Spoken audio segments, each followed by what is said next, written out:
ನಮಸ್ಕಾರ.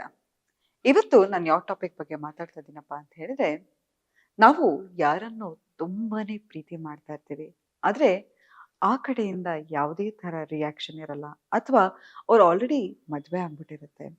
ಅಥವಾ ಅವರು ನಮಗೆ ಬೇಕಾದಂತಹ ಸಮಯ ಆಗ್ಲಿ, ಅಥವಾ ನಾವು ಹಾಕಷ್ಟೇ ಎಫರ್ಟ್ ಹಾಕ್ತಾ ಇಲ್ಲ ಅಂತ ಹೇಳಿದ್ರೆ, ಆ ರಿಲೇಶನ್‌ಶಿಪ್ ಅನ್ನ ಹೇಗೆ ಹ್ಯಾಂಡಲ್ ಮಾಡೋದು ಅನ್ನೋದ್ರ ಬಗ್ಗೆ ಇವತ್ತು ನಾನು ಹೇಳ್ತಾ ಹೋಗ್ತೀನಿ. ನೋಡಿ, ಪ್ರೀತಿ ಅನ್ನೋದು beautiful energy. Spectrum of feelings ಅಲ್ಲಿ ಯಾವುದಕ್ಕೆ ಹೈಯೆಸ್ಟ್ ಸ್ಪೆಕ್ಟ್ರಮ್ ಇದೆಯಪ್ಪ ಅಂತ ಹೇಳಿದ್ರೆ ಪ್ರೀತಿಗೆ. ಪ್ರೀತಿ ಯಾರಿಗೆ ಬೇಡ ಹೇಳಿ? ನಮ್ಮ ತಾಯಿ ಕೊಡ್ತಕ್ಕಂಥ ಪ್ರೀತಿ, ನನ್ನ ತಂಗಿ ಕೊಡ್ತಕ್ಕಂಥ ಪ್ರೀತಿ, ನನ್ನ ಅಕ್ಕ ಕೊಡ್ತಕ್ಕಂಥ ಪ್ರೀತಿ, ಎಲ್ಲ ತರಹದ ಪ್ರೀತಿ ಕೂಡ ನಮಗೆ ಬೇಕಾಗತ್ತೆ. ಯಾರು ನಾವು ತುಂಬಾ ಇಷ್ಟಪಡೋರು ನಮ್ಮ ಕಡೆ ಆಸಕ್ತಿ ತೋರಿಸ್ತಿಲ್ಲ ಅಥವಾ ನಮಗೆ ಆಲೋಚಿಸ್ತಾ ಇಲ್ಲ ಅಂತ ಹೇಳಿದ್ರೆ ನಮಗೆ ಏನೋ ಕಳ್ಕೊಂಡಷ್ಟು ನೋವಾಗುತ್ತೆ. ನೋಡಿ, ಯಾರನ್ನ ನಾವು ಮಿಸ್ ಮಾಡ್ಕೋತಾ ಇದ್ರೆ ಎಷ್ಟು ನೋವಾಗ್ತಾ ಇರುತ್ತಪ್ಪ ಅಂತ ಹೇಳಿದ್ರೆ, ಫಿಸಿಕಲ್ ಆಗೋ ಪೇನಿಗಿಂತ ಮಾನಸಿಕವಾಗಿ ಆಗೋ ದುಃಖ, ನೋವು ಇದೆಯಲ್ಲ, ಅದಕ್ಕೆ ಯಾವುದೇ ರೀತಿಯ ಹೋಲಿಕೆ ಇಲ್ಲ. ಆದ್ರೆ ಇಂತಹ ಸಿಚುಯೇಷನ್ ಅಲ್ಲಿ ಹೇಗೆ ನಮ್ಮ ಮಾನಸಿಕ ನೆಮ್ಮದಿಯನ್ನ ನಾವು ಹ್ಯಾಂಡಲ್ ಮಾಡೋದು, ಹೇಗೆ ನಮ್ಮ ಮನಸ್ಥಿತಿಯನ್ನ ಚೆನ್ನಾಗಿಟ್ಕೊಳ್ಳೋದ್ರ ಬಗ್ಗೆ ಇವತ್ತು ನಾನು ನಿಮ್ಗೆ ಕೆಲವು ಟಿಪ್ಸ್ ಅನ್ನ ಕೊಡ್ತಾ ಹೋಗ್ತೀನಿ.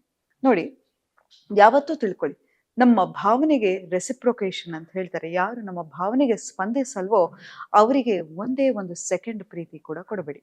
ನೋಡಿ, ಯಾವಾಗ ಒಬ್ಬ ಮನುಷ್ಯನಿಗೆ ಆತಂಕ ಶುರುವಾಗುತ್ತೆ, ಅದರಲ್ಲೂ ಪ್ರೀತಿಯಲ್ಲಿ ಆತಂಕ ಇರಲೇಬಾರದು. ನಾನು ಹೇಳಿದೆ, ಒಂದು ಅದ್ಭುತವಾದ ಒಂದು ಫೀಲಿಂಗ್ ಏನಪ್ಪಾ ಅಂತ ಹೇಳಿದ್ರೆ ಪ್ರೀತಿ. ಆ ರಿಲೇಶನ್ಶಿಪ್ ಹೇಗಿರ್ಬೇಕಪ್ಪ ಅಂತ ಹೇಳಿದ್ರೆ, ನಾನು ಮತ್ತೆ ನನ್ನ ಪಾರ್ಟ್ನರ್ ಅಲ್ಲಿ ಗ್ರೋತ್ ಇರಬೇಕು. ಆ ಪಾರ್ಟ್ನರ್ ನನ್ನನ್ನು ರೆಸ್ಪೆಕ್ಟ್ ಮಾಡಬೇಕು. ಇವತ್ತು ನೋಡಿ, ಹೆಚ್ಚಾಗಿ ಮದುವೆಗಳು ಯಾಕೆ ಮುರಿತಾ ಇದೆಯಪ್ಪ ಅಂತ ಹೇಳಿದ್ರೆ, ಆಗಿನ ಕಾಲದ ಮದ್ವೆನೇ ಬೇರೆ, ಈಗಿನ ಕಾಲದ ಮದ್ವೆನೇ ಬೇರೆ. ಅದ್ರ ಬಗ್ಗೆ ಮುಂದಿನ ಸಂಚಿಕೆಯಲ್ಲಿ ಹೇಳ್ತಾ ಹೋಗ್ತೀನಿ. ಆದ್ರೆ ಈಗ ನಮ್ಮ ಫೀಲಿಂಗ್ಸ್‌ಗೆ ಬೆಲೆ ಕೊಡದೇ ಇರೋರು, ನಮ್ಮ ಸಮಯಕ್ಕೆ ಬೆಲೆ ಕೊಡದೇ ಇರೋರ ಜೊತೆ ಸಂವಾದದಲ್ಲಿದ್ರೆ ನಾವು ಮಾನಸಿಕವಾಗಿ ಕುಗ್ತಾ ಹೋಗ್ತೀವಿ. ಎಲ್ಲಿ ಮರ್ಯಾದೆ ಇರಲ್ವೋ ಅಲ್ಲಿ ಪ್ರೀತಿ ಖಂಡಿತವಾಗ್ಲೂ ಒಂದು ಅಣು ಮಾತ್ರ ಕೂಡ ಇರಲ್ಲ. ನೋಡಿ, ಯಾವಾಗ ಅವರಿಗೆ ನಾವು ಬೇಕೋ, ಅವರಿಗೆ ಯಾವಾಗ್ಲೂ ಬೋರ್ ಆದಾಗ, ಅಥವಾ ಅವ್ರು ನಮ್ಮೊಟ್ಟಿಗೆ ಮಾತಾಡ್ಬೇಕು ಅಂತ ಅನ್ಸಿದಾಗ, ಅಥವಾ ಅವರಿಗೆ ಟೈಮ್ ಸಿಕ್ಕದಾಗ ಬರ್ತಾರಲ್ಲ, ಅದು ಪ್ರೀತಿ ಅಲ್ಲ. ಪ್ರೀತಿ ಅಂತ ಹೇಳಿದ್ರೆ ಕೊಟ್ಟು ತಗೊಳ್ಳೋದು. ಯಾವಾಗ ನಾವು ಬರೀ ಕೊಡ್ತಾ ಹೋಗ್ತೀವೋ ನಮ್ಮ ಎನರ್ಜಿ ಡ್ರೈನ್ ಆಗ್ತಾ ಹೋಗುತ್ತೆ. ಈಗ ಬರೀ ನಾನು ಕೊಡ್ತಾ ಕೊಡ್ತಾ ಹೋಗ್ತಾ ಇದ್ರೆ ನನ್ನಲ್ಲಿ ಇರ್ತಕ್ಕಂಥದ್ದು ಕಳ್ಕೊತಾ ಬರ್ತೀನಿ. ಯಾವಾಗ ನೀವು ಇಂಥ ಸಂಬಂಧದಲ್ಲಿ ಇರ್ತಿರೋ, ನಿಮ್ಮ ಸೆಲ್ಫ್ ಎಸ್ಟೀಮ್, ಸೆಲ್ಫ್ ಕಾನ್ಫಿಡೆನ್ಸ್, ನಿಮ್ಮ ಮೇಲೆ ಆತ್ಮವಿಶ್ವಾಸ ಏನಿರುತ್ತೋ ಅದನ್ನ ಕಳ್ಕೊತಾ ಬರ್ತೀರಾ. ನಿಮ್ಮ ಐಡೆಂಟಿಟಿ ಏನಿರುತ್ತೆ ಅದನ್ನ ಕಳ್ಕೊತಾ ಬರ್ತೀರಾ. ಮಾನಸಿಕವಾಗಿ ನೆಮ್ಮದಿಯನ್ನ ಕೆಡಿಸ್ಕೊತಾ ಹೋಗ್ತೀರಾ. ಮನಸ್ಸಿಗೆ ಯಾವಾಗ ನೆಮ್ಮದಿ ಇರಲ್ವೋ, ಶಾಂತಿ ಇರಲ್ವೋ, ಆಗ ನಿಮ್ಮ ಮನಸ್ಸು ಅಲ್ಲೋಲ ಕಲ್ಲೋಲ ಆಗ್ತಾ ಹೋಗುತ್ತೆ. ಕೊನೆಗೆ ಅದು ನಿಮ್ಮ ದೇಹದ ಮೇಲೆ ಪರಿಣಾಮ ಬೀರ್ತಾ ಹೋಗುತ್ತೆ. ಯಾವಾಗ್ಲೂ ಅಷ್ಟೇ, ಅವ್ರು ಫೋನ್ ಮಾಡ್ಲಿಲ್ಲ ಅಂತ ಹೇಳಿದ್ರೆ ಆಂಗ್ಸೈಟಿ ಆಗೋದು, ಕಾಲ್ ಬರ್ಲಿಲ್ಲ ಅಂತ ಹೇಳಿದ್ರೆ ಆಂಗ್ಸೈಟಿ ಆಗೋದು, ಸ್ವಲ್ಪ ನಮ್ಮ ಹತ್ರ ಮುಂಚೆ ರೀತಿ ಮಾತಾಡ್ಲಿಲ್ಲ ಅಂತ ಹೇಳಿದ್ರೆ ಆತಂಕ ಆಗೋದು. ಈ ಆತಂಕ ಬೆಳೆದು ಬೆಳೆದು ಪ್ಯಾನಿಕ್ ಅಟ್ಯಾಕಿಗೆ ಆಗುತ್ತೆ. ಪ್ಯಾನಿಕ್ ಅಟ್ಯಾಕು MIನ ಮಿಮಿಕ್ ಮಾಡ್ತಾ ಹೋಗುತ್ತೆ. ಕೆಲವೊಮ್ಮೆ ಕಾರ್ಡಿಯಕ್ ಅರೆಸ್ಟ್ ಆದ ಹಾಗೆ ಫೀಲ್ ಆಗುತ್ತೆ, ಉಸಿರು ಕಟ್ಟದಾಗ ಆಗೋದು, ಎದೆ ಭಾರ ಆಗೋದು, ಕೈ ಕಾಲು ತಣ್ಣಕ್ಕಾಗೋದು, ಉಸಿರಾಡ್ಲಿಕ್ಕೆ ಆಗದೆ ಇರೋದು.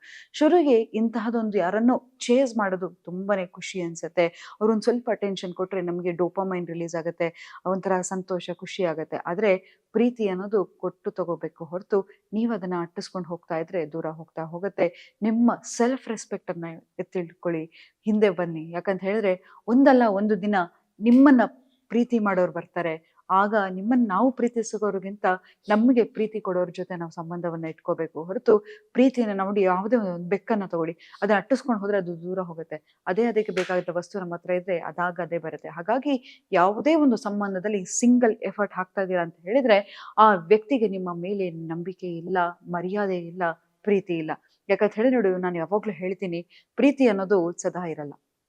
ಪ್ರೀತಿ ಈಗ ಏನಾಗ್ಬಿಟ್ಟಿದೆ ಅಂತ ಹೇಳಿದ್ರೆ ಟ್ರಾನ್ಸಾಕ್ಷನ್ ಆಗ್ಬಿಟ್ಟಿದೆ. ನೀನ್ ಹೀಗೆ ನನ್ನ ರೀತಿಯಲ್ಲಿ ನಡ್ಕೊಂಡ್ರೆ ಮಾತ್ರ ನಾನು ನಿನ್ನ ಪ್ರೀತಿಸ್ತೀನಿ, ನೀನ್ ಅದು ಮಾಡು, ಇದು ಮಾಡು ಅಂತ ಹೇಳಿ ನಾವು ಇನ್ನೊಂದು ವ್ಯಕ್ತಿಯನ್ನ ಕಂಟ್ರೋಲ್ ಮಾಡ್ತಾ ಹೋಗ್ತೀವಿ. ಆದ್ರೆ ನಿಜವಾದ ಪ್ರೀತಿ ಏನಪ್ಪಾ ಅಂತ ಹೇಳಿದ್ರೆ, ನಾವು ಒಬ್ಬರನ್ನ ಪ್ರೀತಿ ಮಾಡ್ತಾ ಇದೀವಿ ಅಂತ ಹೇಳಿದ್ರೆ ಅವರ ರೀತಿ ಅವರನ್ನ ಇರ್ಲಿಕ್ಕೆ ಬಿಡ್ತೀವಿ ಹೊರತು ಕಟ್ಟುಪಾಡಲ್ಲಿ ಅವರನ್ನ ಇಡ್ಲಿಕ್ಕೆ ಹೋಗಲ್ಲ.